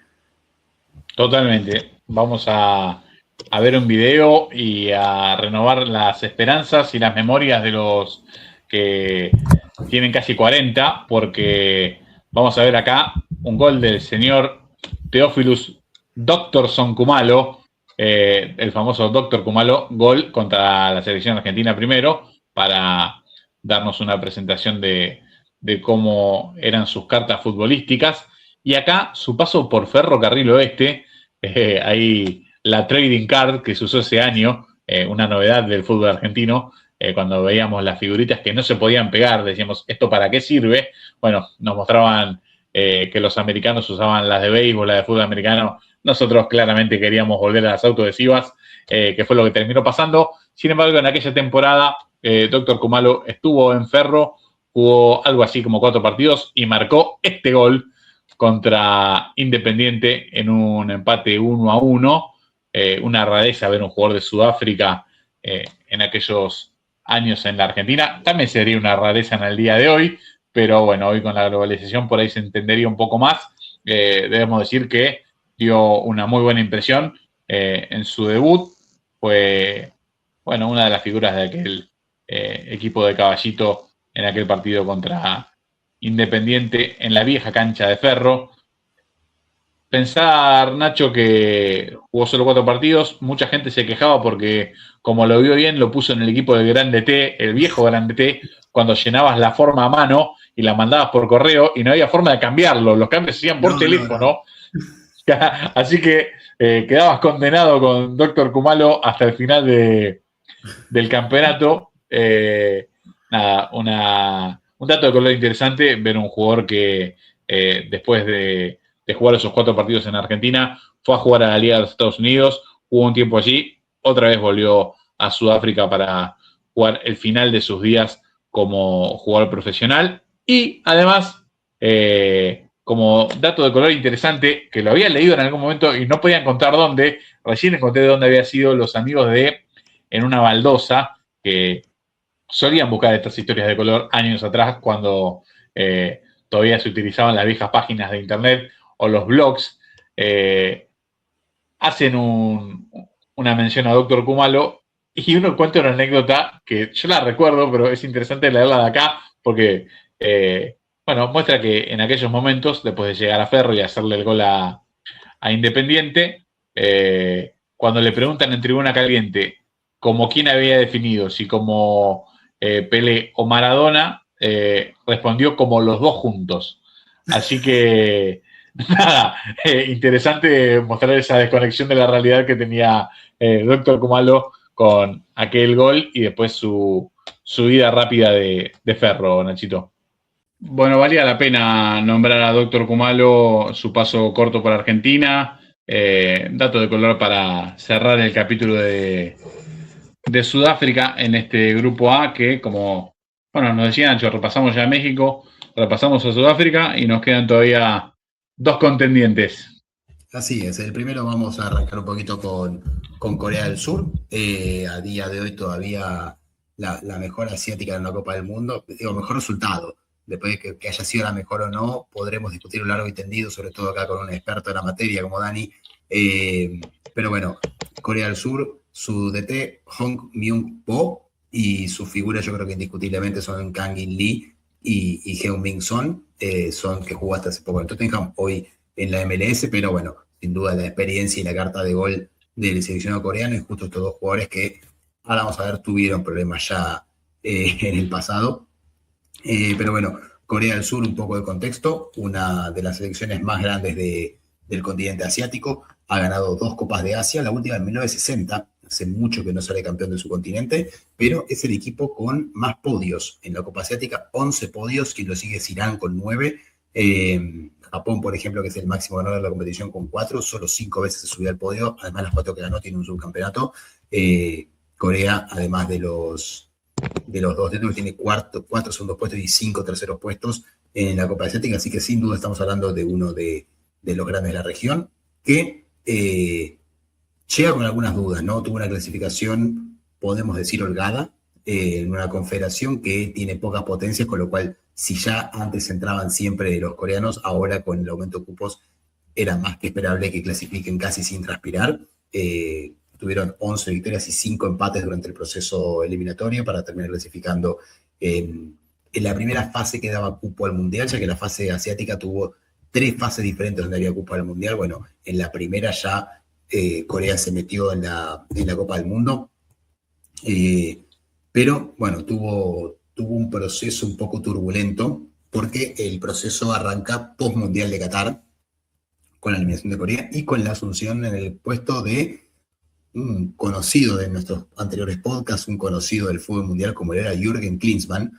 Jürgen Klinsmann agarra la selección de Corea con la intención, obviamente, no solamente de llevarla al siguiente mundial, sino de cortar la sequía en la Copa Asiática que iba desde 1960. Hace una fase de grupos bastante pobre, con 5 puntos, una Corea que se esperaba que saque 9 o 7, termina clasificando con 5 puntos. Se ve lo mejor de Corea frente a Arabia Saudita y Australia, eliminando a 2 grandes potencias de la zona, cuando todos consideraban que ya Corea estaba a un paso del título, por más que recién estaba en semifinales. Tenía que enfrentar a Jordania, y si ganaba tenía que enfrentar la final contra Qatar, con lo cual, no te digo se descontaba, pero sí había grandes chances de que Corea se levante esta Copa Asiática. Termina perdiendo con Jordania y teniendo que conformarse con un tercer y cuarto puesto. Ya ahora no se juega más el tercer y cuarto puesto en la Copa Asiática, así que nada, quedó eliminado en semifinales. Una cosa que a Klinsmann no le perdonaron. Klinsmann quiso mantenerse en el cargo, le dijeron amablemente que no, además de, no solamente por la derrota contra Jordania, que si bien clasificó al Mundial es una selección de segundo orden asiático, lejos del nivel de Corea del Sur, pero hubo varios problemas con Klinsmann. Uno fue se decía, poca preparación de los partidos, que no se enfocaba en la preparación del rival, sino que básicamente tiraba a los jugadores en la cancha y veían qué pasaba, y a la mala relación que tenían las figuras del equipo. Se habló de una pelea entre Kang In Lee y Heung-min Son, justamente, producida por un partido de ping-pong jugando entre ellos, y que Klinsmann parece que estuvo ahí, los vio pelearse y no hizo absolutamente nada, como que dijo, arréglense entre ustedes. Entonces, bueno, claro, varios igual problemas que tuvo Corea. lo que debe ser un partido de ping-pong entre amateurs coreanos, digo, quiero decir, es como que, digamos, no sé, partido de truco acá, decís, ¿cómo te puedes pelear por un partido de truco? Bueno, nosotros no podemos llegar a matar, para los coreanos por ahí es algo pesado. Puede ser, yo imagino que Klinsmann no debe haber entendido porque no debe ni entender lo que estaban diciendo, y además no debe entender qué estaba pasando con la pelotita que iba tan rápido, ¿no? Debe ser una locura ver jugar coreanos al ping-pong. Pero bueno, digamos, tuvo problemas de manejo de grupo, una eliminación inesperada contra Jordania, y así fue como el bueno de Jürgen le terminaron dando el flete de Corea, y luego de un breve interinato asume quien es el actual técnico, que es Hong Myung-bo. Hong Myung-bo jugó muchísimas Copas del Mundo con Corea del Sur, si no me equivoco fueron 4 del 90 al 2002 ininterrumpidamente, y terminó dándole la clasificación a Corea a la Copa del Mundo. Pero bueno, datos de Corea del Sur. Esta va a ser su decimosegunda participación en Copa del Mundo, la 11ª de manera consecutiva. Desde el 86 no se pierde ninguna Copa del Mundo del seleccionado coreano. Este entrenador ya dirigió a Corea en el Mundial 2014 y renunció después de haber empatado con Rusia y perdido con Argelia y Bélgica. Y ahora, bueno, va por su segundo Mundial con la selección de Corea. Llega con algunas dudas, si bien dijimos que la clasificación le fue fácil llegar. Antes también era fácil cuando había menos cupos, con lo cual eso no fue ningún desafío para el equipo coreano, pero en los amistosos previos, en la última fecha eliminatoria, perdió con Austria, justamente rival de Argentina, 1-0, y una derrota que dejó muchísimas dudas frente a Costa de Marfil por 4-0. Una Costa de Marfil que, si bien hace poco fue campeón de la Copa Africana de Naciones, no es la Costa de Marfil que supimos ver hace unos años con Gervinho, con Didier Drogba. Ya vamos a hablar de Costa de Marfil cuando llegue el momento, pero una Costa de Marfil que le propinó una goleada categórica a Corea, que también hacía poco había perdido 5-0 con Brasil, y en todo este proceso solo derrotó a Ghana, que ya dijimos es una de las más débiles de África, Paraguay y Bolivia. Por lo cual, bueno, muchas dudas en lo que es el futuro de Corea del Sur de cara a la Copa del Mundo, que es inminente. Decía Nacho, y pensábamos en Corea, Corea en los mundiales tiene una suerte dispar, quizás en el último, pasando de grupo, marca un precedente importante para ver qué va a hacer ahora. Sin embargo, la gran mayoría de las Coreas presentes en Copa del Mundo han sido débiles, sí. no han sido equipos que uno puede denominar de los más fuertes. En una eliminatoria donde hoy, con la inclusión de Australia, vemos en Asia una diversidad cultural, bueno, de todas las maneras posibles, ¿no? Tiene toda la paleta de colores juntas, porque la inclusión de un equipo australiano que prácticamente uno lo podría ubicar por forma y estética como una selección británica de clase B, está en una eliminatoria donde hay asiáticos, tipo orientales, árabes. Dentro de todo ese contexto, los coreanos siempre han encontrado su lugar.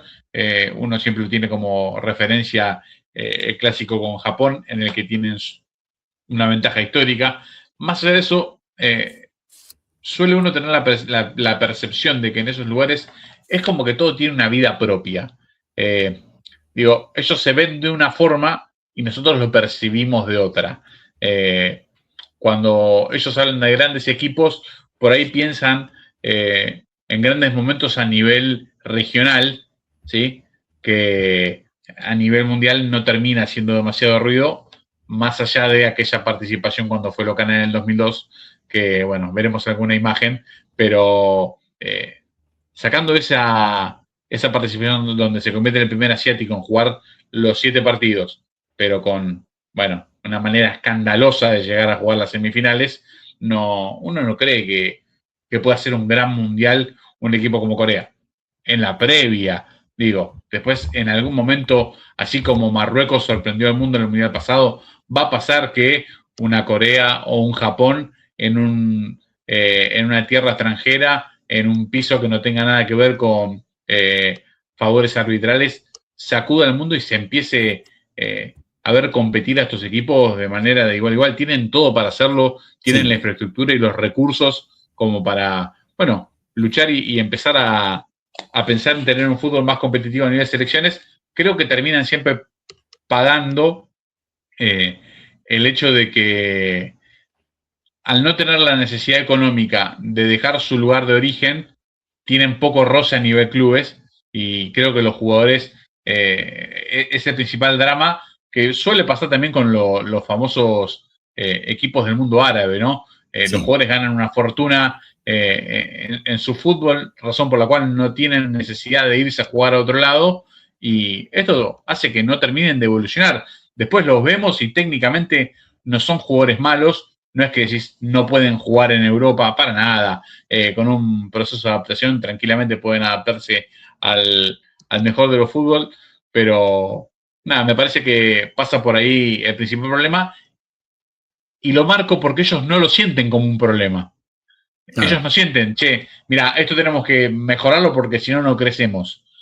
No, es, bueno, vamos a crecer a nuestro propio ritmo según nuestras propias reglas y idiosincrasia. Bueno, claramente no le estaría dando el resultado final. O por ahí, la ambición es solo clasificar, como decía Nacho, sabiendo que hoy cuando se amplió el cupo, si entraba antes, ahora va a entrar con más facilidad al mundial y con eso, bueno, se pone a esperar como Cenicienta algún día mejorar.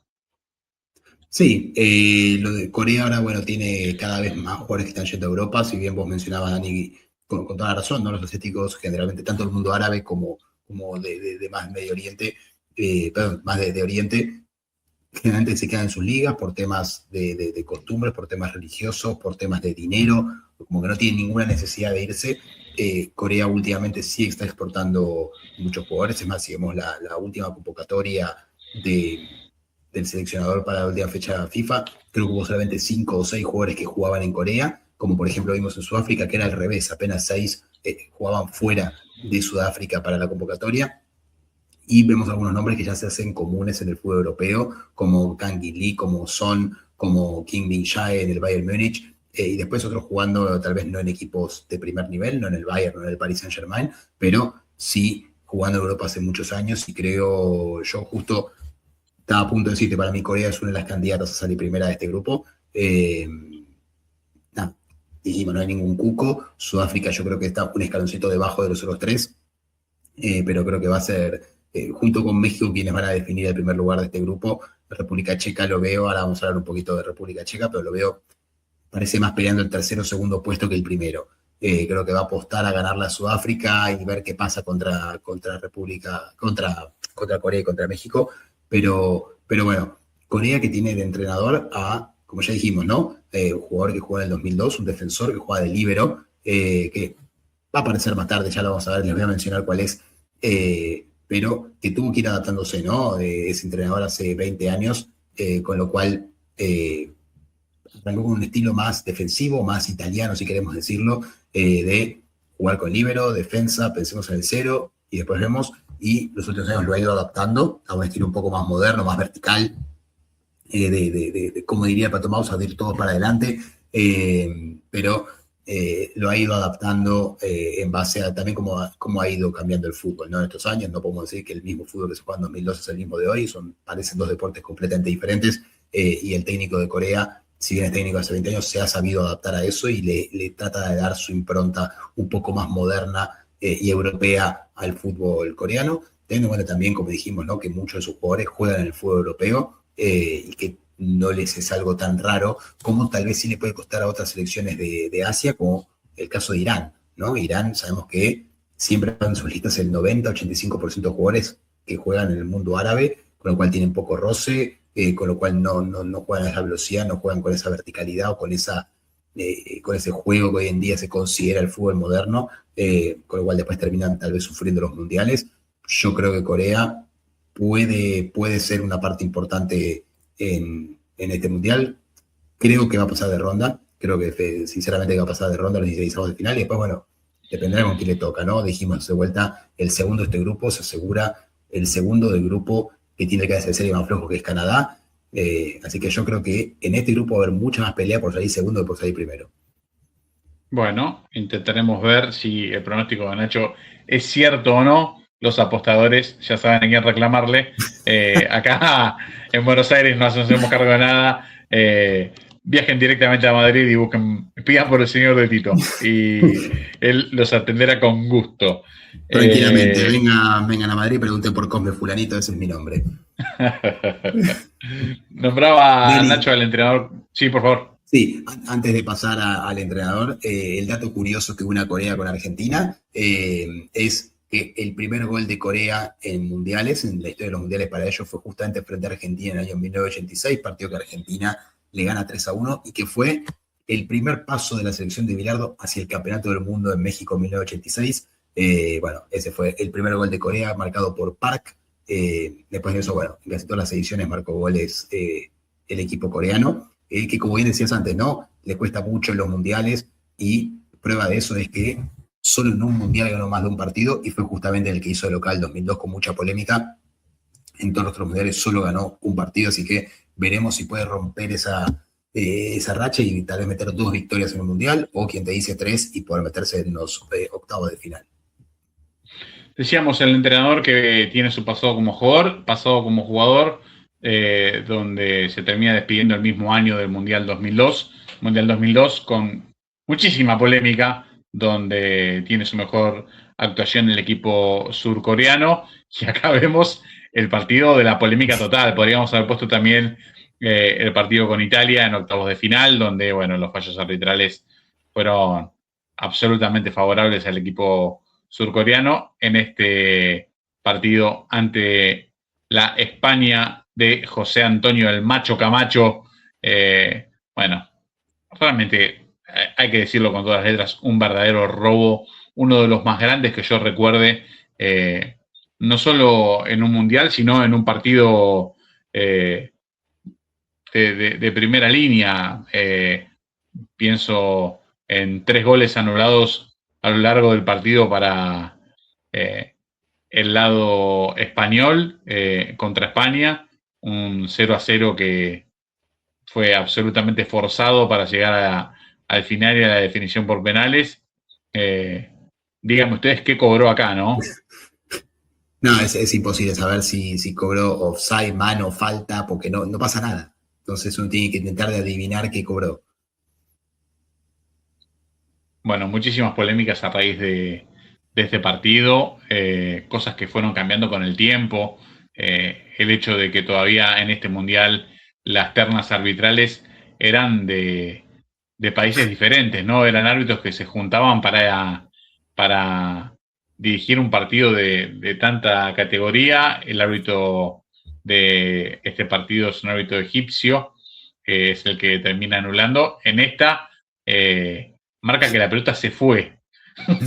El lineman que levanta la bandera, porque en esta, bueno, no podemos culpar al árbitro principal que no tiene responsabilidad de verla. Lo del lineman es increíble. Imagínense la impotencia que te puede dar en el banco de los suplentes ver una situación como esta. El lineman del otro lado, el asistente número 2, bueno, nada, con un resorte en el brazo, como le había pasado a Italia en octavos de final, esta vez en cuartos. Todo lo que pasaba cerca del área surcoreana se levantaba la bandera para que sea pelota a favor del equipo surcoreano y pueda salir del fondo. Pensemos que esta España tenía grandes nombres, ahí lo vemos a Fernando Hierro, también estaba Carles Puyol, bueno, Casillas en el Joaquín, arco, Morientes. exactamente. Después iba a entrar Xavi haciendo su primera experiencia, Luis Enrique, Gaisca Mendieta, jugadores de talla mundial que iban a sufrir esta eliminación tremendamente Interrumpo injusta. para decirte que justamente quien está haciendo el gol es el actual entrenador claro. de Corea, el que marca el quinto penal, quien es el actual entrenador y quien dirigirá a Corea en la Copa del Mundo de 2026. Bueno, realmente terminamos todos indignados. Realmente yo no soy un fanático de España, sobre todo de la selección española. Tengo mis diferencias históricas, pero sin embargo este día estaba indignado, como si no hubiese alcanzado o sido suficiente la eliminación vergonzosa de Italia, donde Italia fue asaltado en octavos de final. Este día España, bueno, lo pongo a la par o peor, Nacho. Sí. Sobre todo por el hecho de que todo el mundo ya sospechaba de un arbitraje, dudoso en la ronda anterior, y vos con total descaro, sabiendo que ya robaste, volvés a robar, lo que, marca que ibas a llegar prácticamente desde cualquier lugar. No solo eso, sino que pensar que uno suele decir, el camino para el local se trata de ablandar lo máximo posible para que tenga larga vida en la Copa del Mundo. Es la forma más fácil de poder ayudarlo sin tener que ayudarlo. Sí. El hecho de que Italia fuera el equipo segundo del grupo y terminara siendo el rival de Corea, no terminaba siendo lo más positivo. Sin embargo, de Italia se encargaron de acostarlo para que si tenía alguna chance de pasar, vaya para casa. En cuarto de final el rival era España y en semifinales el rival fue Alemania. Digo, les terminó fallando el pronóstico de poder cocinar al tercer grande. Si bien España no era campeón del mundo en aquel momento, sí era una de los equipos más fuertes de Europa. Decíamos, no se animaron a terminar de sacar a los alemanes de la misma forma y terminar jugando la final, porque yo considero que el objetivo era ese, porque si no, no se puede explicar cómo tenés tantos fallos arbitrales todos a favor. Sí, además, dos cosas, ¿no? La primera, que el árbitro egipcio a día de hoy sigue diciendo que él dirigió bien, que el error fue de las líneas, que todo lo que él cobró estuvo bien. O sea, primero un excelente compañero laboral, y segundo, un caradura, porque el gol que anula el que vimos primero, él cobra, no sé qué cobró, si falta mano o qué, no hubo nada. Así que nada, un caradurismo total el del egipcio. Y segundo, digo, lo que nos privaron en ese mundial, ¿no? Un cuarto de final, otra vez Italia-España, hubiese sido para alquilar balcones, y una semifinal, Alemania contra Italia o España, también hubiese sido para alquilar balcones. Nada, nos sacaron eso, que bueno, por suerte en el 2006 y en el 2010 lo pudimos ver. En el 2006 semifinal Italia-Alemania, 2010 semifinal Alemania-España. Así que bueno, el destino nos dio esos partidos, no en el Mundial 2002, pero al menos nos los dio un poquito más tarde.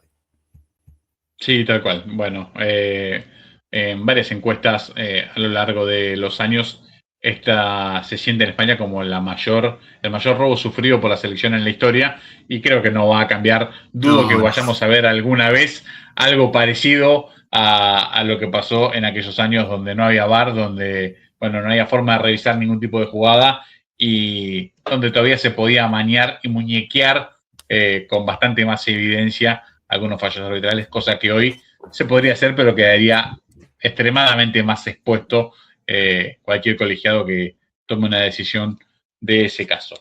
Nachito, nos queda un solo equipo por repasar en este grupo A, y es Chequia, debo decir ahora, Chequia, porque ya ni siquiera República Checa.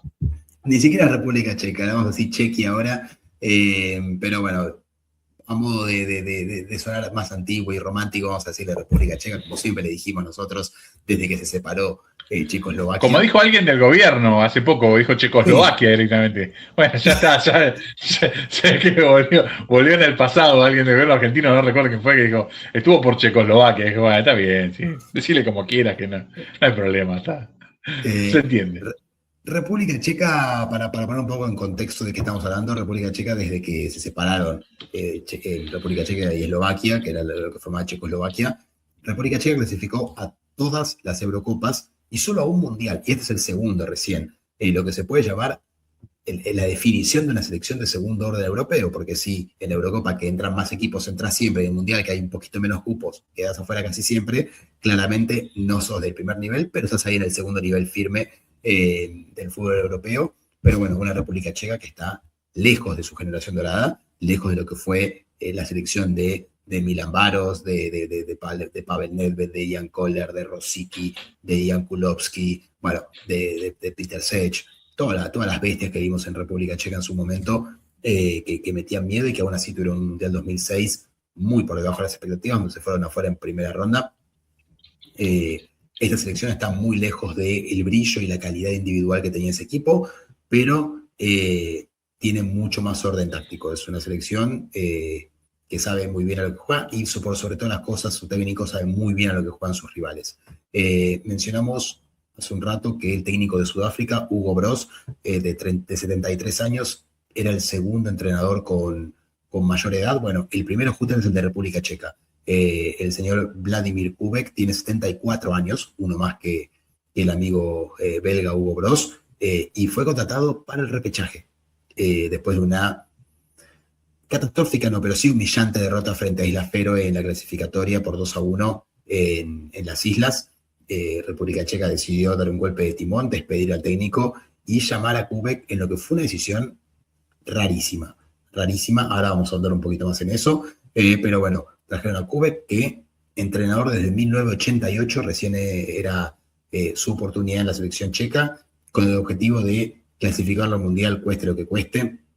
Volvió a traer a un histórico como Vladimir Dárida, que hacía 5 años no jugaba, el ex Hertha Berlín, que jugó muchos años en Alemania, ya está jugando en la Liga Checa, cerca del retiro, pero el técnico lo volvió a traer, necesitaba experiencia, necesitaba gente grande para acompañar a algunos jugadores más jóvenes. Lo trajo y después de sendos empates frente a Irlanda y Dinamarca, sobre todo el de Dinamarca rompiendo un poco el PRODE, doblemente por penales, termina llegando al Mundial e instalándose en este grupo A, en el que creo que el 95% de la gente esperaba ver a Dinamarca. Tal cual, sí, una sorpresa tener a Chequia en el Mundial, por lo menos no era de los favoritos cuando se arrancaba la ruta de eliminación de playoff, y lo marcaba Nacho como una cuestión, también podemos decirle como una cuestión política, desde la división de su país en dos naciones, de Checoslovaquia, o sea, de República Checa y Eslovaquia, bueno, hasta la previa, que es Mundial 1990 incluido, hablamos de un equipo con momentos de protagonismo importante en Copa del Mundo. Quiero decir, jugó 2 veces final, fue clasificado varias veces a los mundiales, de hecho había jugado más mundiales de los que no había jugado, mismo en ese Mundial 90 termina en un 6º puesto, donde, bueno, muchos de los equipos lo daban como un candidato tranquilo a jugar semifinales, de la misma forma que pasó con Yugoslavia. Checoslovaquia en ese Mundial 90 da su última actuación como una sola república, mostrándose todavía como un equipo poderoso, y a partir de allí, bueno, le costó mucho hacer pie. Lo pudo hacer a nivel europeo con el sacudón en el mundo que pega con su participación en la Euro 96, y no hacía a nivel Copa del Mundo, donde, bueno, nombraba Nacho aquella gran generación que tuvo en el Mundial 2006, que le tocó un grupo difícil, es cierto, pero que se fue desinflando dentro del mismo Mundial. Vamos a ver alguna imagen después, pero si uno piensa que en ese Mundial arrancó con goleada, ¿sí? Decíamos la otra vez, lo difícil que es quedarte afuera ganando el primer partido. Imaginen ganándolo por goleada el primer partido, sí, y te quedás afuera en fase de grupo. Una cosa, bueno, realmente imposible. No debe haber muchos casos, no sé si no es el único. el de República Checa allá en el 2006 cuando tenía un muy, muy buen equipo. Sí, una República Checa que en ese Mundial 2006 creo que era una de las selecciones que todo el mundo quería ver. Tenía grandes jugadores, tenía jugadores que además jugaban en los mejores equipos de Europa y que, bueno, después también la lesión de Kohler no termina ayudando, ¿no? Kohler era su goleador, su as de, no de espada, pero su as de basto y termina perdiéndose lo que restaba de Copa del Mundo por una lesión de gravedad. Una lástima, la verdad, porque creo que se podía, tal vez con Kohler adelante, que era el receptor de todo lo que iba al área, porque medía casi 2 metros, si no me equivoco, 1,98, 1,99. Sí, sí, era muy alto. Creo que podría haber 2 metros 2. 2 metros 2, mirá, 2 metros 2, una bestialidad. Más altura de NBA que de Copa del Mundo. Sí, pero, total. Pero bueno, creo que la lesión de Kohler lo afecta un montón. Tuvo que cambiar prácticamente su estilo de juego en plena Copa del Mundo y bueno, termina yéndose eliminada en primera ronda. El camino para llegar a República Checa del Mundial, como dijimos, bueno, vimos el repechaje, 2 empates frente a Irlanda y frente a Dinamarca, que lo terminan depositando en la Copa del Mundo. Antes de eso le tocó un grupo totalmente accesible, justo hablábamos al principio, ¿no? De este capítulo de los grupos que se formaban y todo, le tocó Isla Feroe, Gibraltar, Montenegro y Croacia.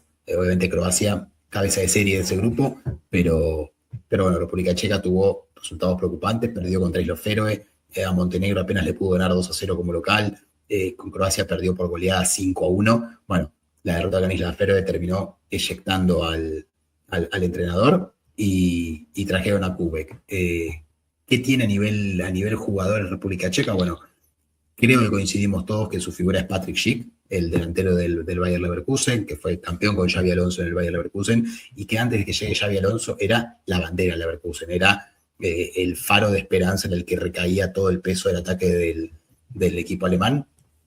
Lleva mucho tiempo a la selección, creo que va a ser el encargado de llevar la bandera de su equipo en esta Copa del Mundo, pero también está acompañado por grandes jugadores jóvenes.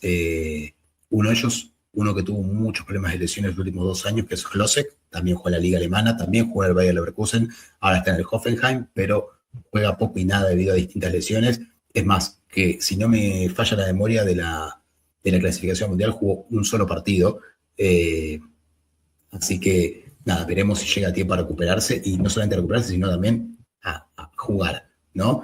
Y después tenemos 2 jóvenes como Karabek y Sulk. Sulk, jugador clave del Olympique de Lyon esta temporada, junto con Karabek, van a ser las caras del futuro de República Checa, y bueno, veremos qué pueden hacer en este mundial, con un técnico que a eso queríamos llegar, ¿no? El señor Vladimir Kubek, con 74 años, tiene una historia rara, porque asume justamente para el repechaje, vuelve a llamar a Dárida para el mundial, para el repechaje del mundial, lo trae Dárida juega los partidos, pasa a República Checa al mundial, y un Kubek que tuvo una trayectoria muy rara, más reconocido por levantar equipos que no eran candidatos que por agarrar equipos grandes de República Checa. Creo que en República Checa dirigió a 15 equipos en total, ganó una sola liga, pero hizo buenas campañas con equipos chicos y generalmente se lo conoce por tener un buen impacto inicial en los equipos, luego desinflarse, con lo cual creo que era lo que buscaban en República Checa, ¿no?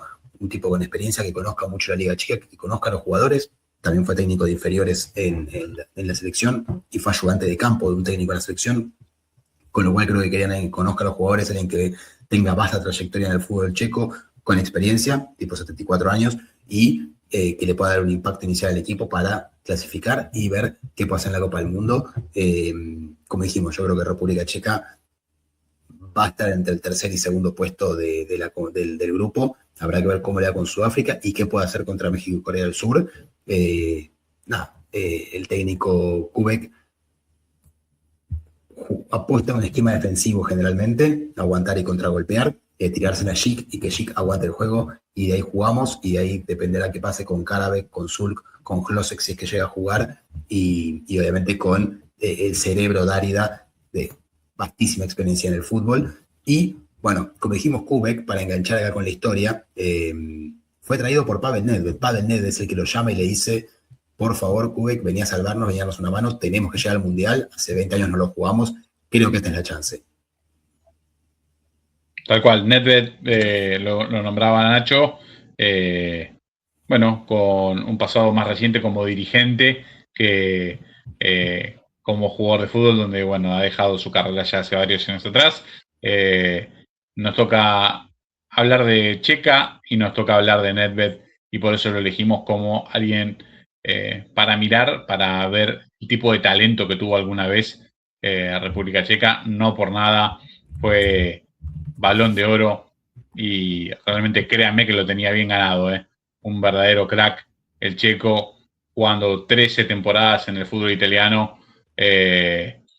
Podemos decir que después de darse a conocer al mundo en la Euro del 96, la Lazio lo compra al Sparta Praga, y a partir de allí, bueno, lo vemos con esta camiseta celeste donde llegó a ser figura para que después la Juventus lo termine comprando y convertirse en un referente, a nivel de que después de dejar de jugar terminó siendo dirigente también del equipo bianconero. Esta etapa creo que es la mejor, ¿no? En este equipo de la Lazio, donde se lo pudo ver en muchas posiciones, como extremo izquierdo, como volante izquierdo, un jugador que realmente le pegaba con las dos, tenía los dos perfiles, hacía todo bien, un verdadero tractor el checo, que nada, de esos jugadores que uno no suele volver a ver. Decimos habitualmente jugadores sin posición en la cancha. Bueno, Nedved era uno de esos que era difícil ubicarlo en un sector del campo, porque nada, jugaba verdaderamente libre, podía ocupar cualquier posición del campo. Ahí vemos alguna imagen en su participación en la Euro de 1996, saludando a la reina. Euro donde termina perdiendo la final República Checa contra la Alemania de Bertie Box. Y bueno, de las últimas imágenes que podemos ver, Nachito, de bueno, la carrera a nivel clubes de lo que fue este gran jugador, que sin lugar a dudas marcó una época. No pudo despedirse de gran forma, pero sí llegó a jugar una Copa del Mundo, la del 2006, donde justamente le tocó irse despedido por muchos de sus compañeros en el club. Hablamos de aquel partido contra Italia, donde Nedved fue una de las figuras. Solamente un magnífico Buffon terminó por nada, negarle un gol que podría haberle dado una clasificación a una siguiente ronda a un equipo chico que, como lo decía Nacho, después de la lesión de Ian Colde se terminó desinflando después de una gran primera fecha. Ahí vemos alguna imagen del partido con Italia, Nachito, y bueno, creo que queda cerrado el capítulo de Pavel Nedved con esta chica que, bueno, veremos a dónde llega, Chequia, mejor dicho, a dónde llega en esta Copa del Mundo 2026.